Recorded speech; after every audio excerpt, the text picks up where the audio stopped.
کەم دکتۆر سامان شاڵی شارەزای کاروباری ئەمریکا لەگەڵما دکتۆر زۆر بەخێر بین.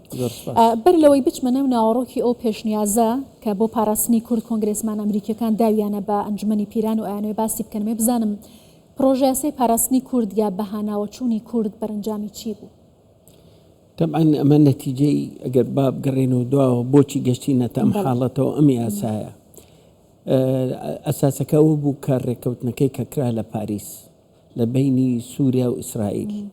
کە سووریا بە فەرمی تەنازولی کرد لە زۆر شت کە هەر داواکارەکانی ئیسرائیلی هەموو جێبەجێ کرد و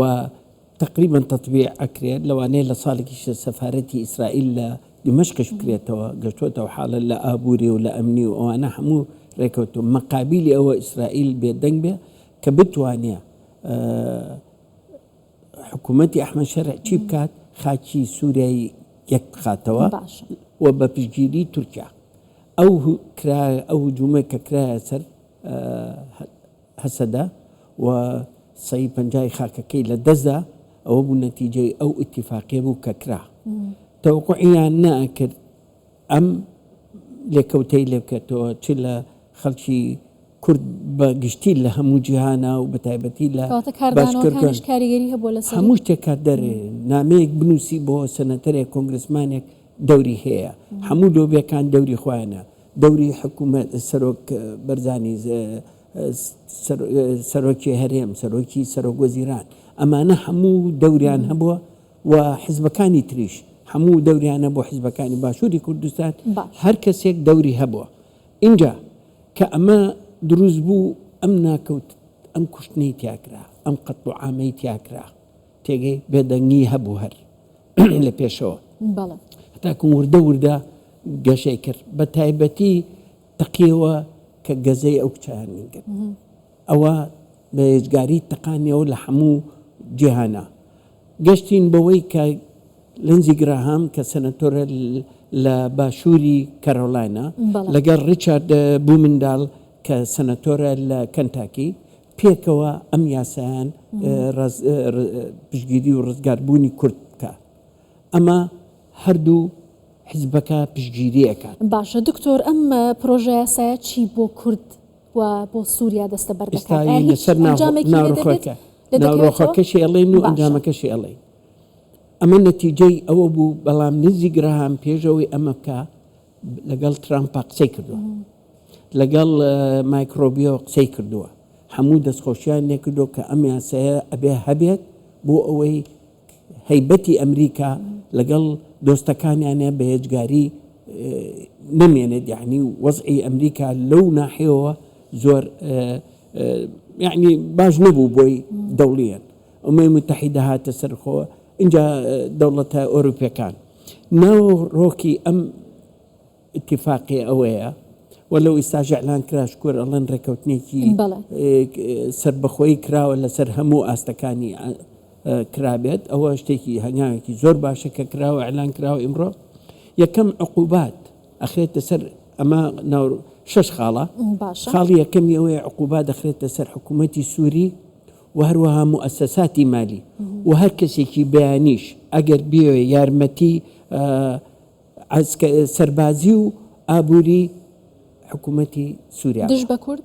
نه حکوومەتی طبعا دژ بە کورد هەمووی ئەمە پشتگیری بۆ کوردە دووهەم نرخی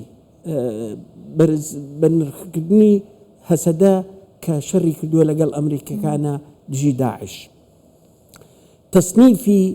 هەیئە تەحریری شام وەکو منەظەمەیەکی ئیرهابی بیانی ئەوە زۆر مهمە چونکە ئەو سەرۆکەکەیەتی ئلزامی کۆنگرس بکە کە دراسەی ئەوە بکە کە سووریان دەرهێنا لە ئەرهابی دەولیا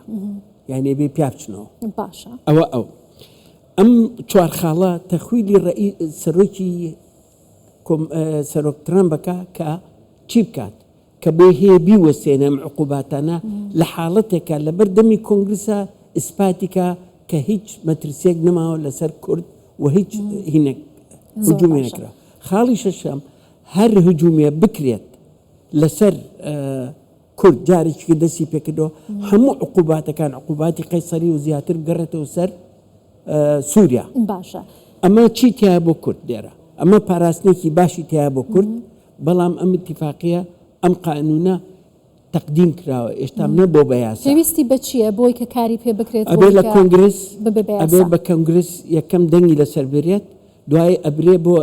لە ئەنجومەن اینجا ئەبرێ بۆ ئەنجومەنی پیران ئەو دوو ئەنجومەنە کە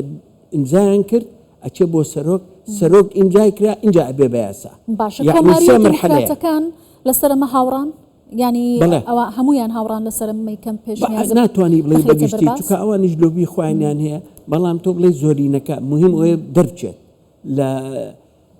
لە مەجلیسی نوابە دەرچێت و بچێتە ئەنجومەنی پیران و لێو بچێت بۆ سەرۆک ئینجامێنەوە سەر سەرۆک ئیمزایەکە ئیمزای ناکە بەڵام بەوەی